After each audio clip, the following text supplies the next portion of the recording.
Witamy Państwa. Jesteśmy dzisiaj w Wedemark w Meditech Electronics. Minęło już prawie 10 lat, odkąd metoda Warnkego jest w Polsce. Początkowo rozwijała się bardzo powoli, a teraz coraz więcej osób się nią interesuje. Jesteśmy tutaj, żeby zapytać Ralpha Warnke, jaka była historia jej powstania i co leżało jakby u tych początków rozwoju metody.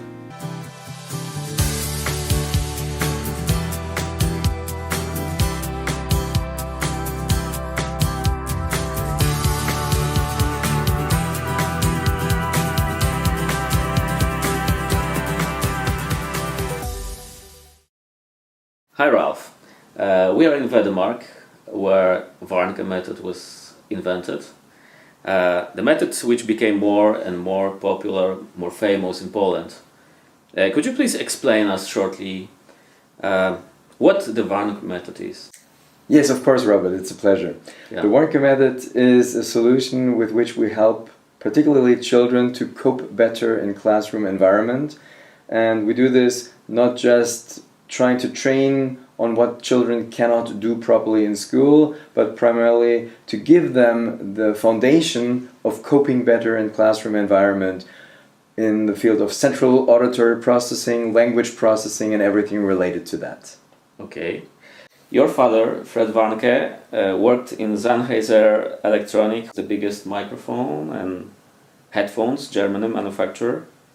How his experience led him to make a decision to design technology which not only produces the sounds itself but changes brain processes and changes people's life?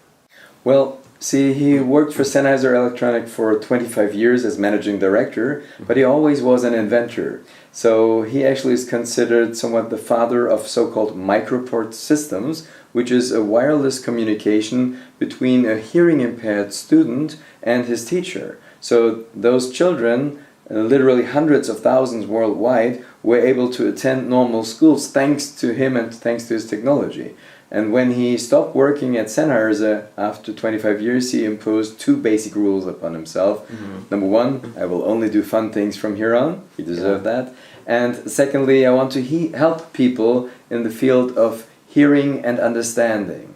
And so the closest match, aside from hearing impaired children, were children that seemed to hear just fine, but still struggled in classroom. And so this was his primary aim. How can we help children to cope better in classroom situation and to improve their auditory processing in the brain, which is a key to that. Mm-hmm. Okay, it was a very interesting idea at the beginning probably, but how do you remember? It was easy to implement this method? Well, as in Germany? It was not. Okay. Like every new method, you undergo 3 stages. The first stage is people laugh at you and think it's foolish. In the second stage, they try to prove you wrong. And in the third stage, they start actively applying your method and saying we always did. So we are well in stage 3 now, but in the beginning it was a lot of struggle. A lot of people were opposing to the idea that something else than to practice what you can't do would solve that issue. So in the beginning, we started to look for partners in research. We tried to convince educational structures to implement that technology, and it proved quite difficult. So instead of a top-down approach, trying to get official organizations to sign off on it, we decided to go bottom-up to find therapists, teachers that would want to support their students with this. And so in the beginning we actually produced 30 Brain Boys, our most renowned product, which is a very small quantity, and started to work with that. And then eventually we came about doing research, doing cooperations with universities and showing what the method could really do. Mm-hmm. What about you? I know from your history of life that you had plans to become a lawyer. Yes, and the end of this history is different. Well, when I was 9 years of age, I made a decision on my professional life, which was quite unusual, but I actually decided that I wanted to study law. And I did that studying at 18 after I finished my school education. And aside from that, since the people in the legal field have a somewhat odd language, I also studied German and politics. But I saw that my father wanted to work in this field and he wanted to have fun with that. And as you know, sales and production isn't always fun. So he actually gave his ideas to two German companies in the north and in the south who gladly produced the solutions and told people to call my father if they had any questions. This was kind of in contradiction to his imposed rule number 1, I will only do fun things. And so with that process in mind, we already had been discussing all his findings and his research, and so I was already part of that. And so it was not that far-fetched of a stretch to say, okay, how about I take care of the things you don't like? And so as a 4th semester law student, I signed my first 2 contracts with a northern and a southern German company and started to support people applying the method. And eventually the phone calls didn't just come from the Hanover region or Hamburg or Munich, but got as far as Australia, just by the word of mouth. So this is our little in-house museum of Meditech's history. It basically starts off with this little guy, the Hypheno, which is a little figure that my father actually invented for me when I was a child, and which later became a model for one of the stories for our lateral training, a solution with which we help people to process language better and which really facilitates language processing in the brain. A few of the publications in here, our first catalogs, and then here you see our first models of lateral training. We continue on to our home trainer, the first solution to actually do lateral training at home. Our catalogs from the first years of the company, and then down here we actually have our brain boys in many different generations. And there's one that I would particularly like to pick out, which is this one. And you can see it's been in active use, and it is actually a model 991. The 991 first unit that we ever built. And when we had our 10th year's anniversary, a therapist, a speech therapist, came back to me and said, Mr. Warnkeke, this is a great tool. My son, who is now 18, just made the German Abitur, which is graduating from high school, and particularly also many thanks to you. He doesn't need it anymore, but maybe this is something for your personal museum. So we put it in here and we find it very precious and keep it in good faith. Hope you remember how it was the process. I would like to understand how the person like your father, he was inventor. He had probably laboratory in his house. Yes. Yes, he did indeed. How it looked like?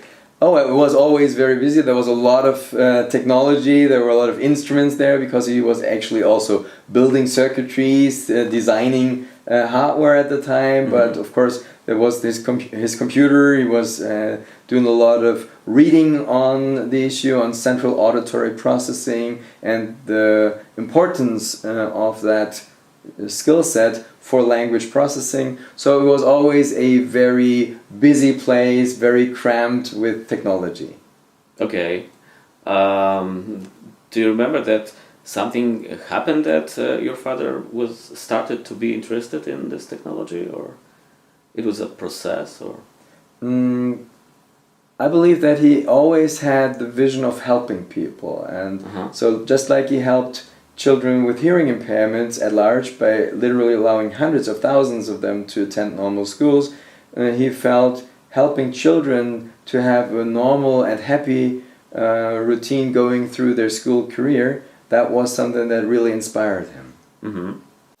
Coming to now, you have a company not only developing devices but also spread around the knowledge about your father's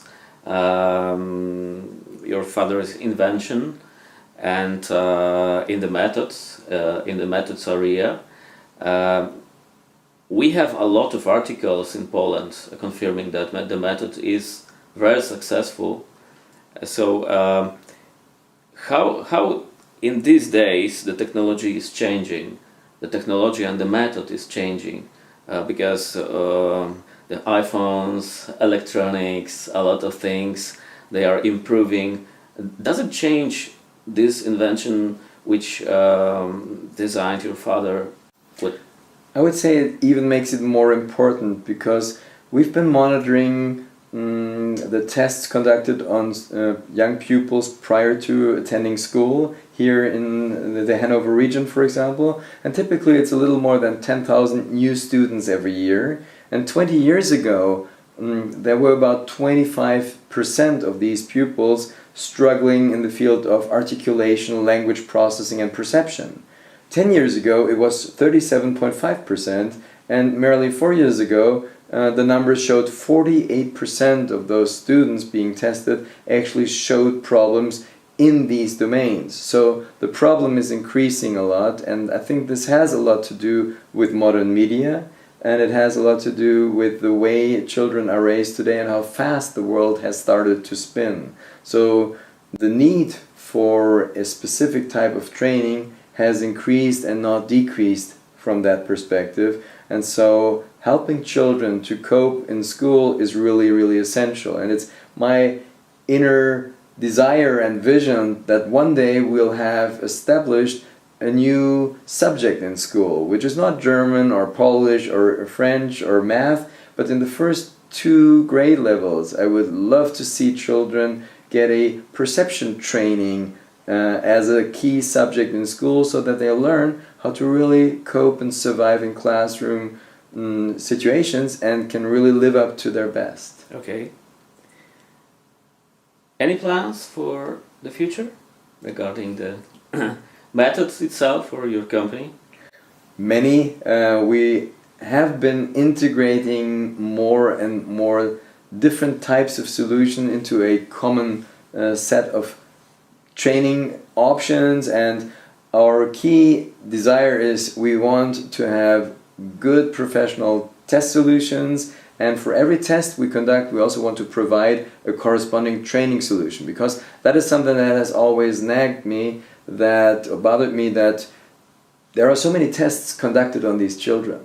And then you see, oh, they can't do this and they can't do that and they can't do that, and then you go, and what do we do about it? And it is our key aim to find better, even better and more professional and more targeted solution to really help people, because that's our main theme. We help people. Another question. How do you perceive the development of Warnkhe method in Poland from Germany perspective? How it changes in time? I think it's a very impressive development. I mean, you basically underwent a similar routine as we did in the first years when we started in Germany, and we were very happy when we were able to conduct the first steps in research, when we met Professor Tevis, for example, the one that validated the Harvik intelligence test for Germany, and who conducted a sequence of studies that initiated the first documentation of the success of the method. And we are very happy to see how this has been progressing and is still continuing on to the day with very recent publication on research of the efficiency of the method.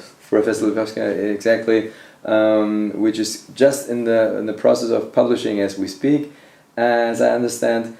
And just the knowledge that more than 1,000 people in Poland have undergone the complete training on the Warnkhe method shows that there is a huge number of professionals who are now able to provide corresponding help and services in Poland. So it's an amazing story, and I'm very, very happy to see that happen. And I think my father would be very proud as well. Thank you very much, Ralph, for the interview. It was very good time to meet you.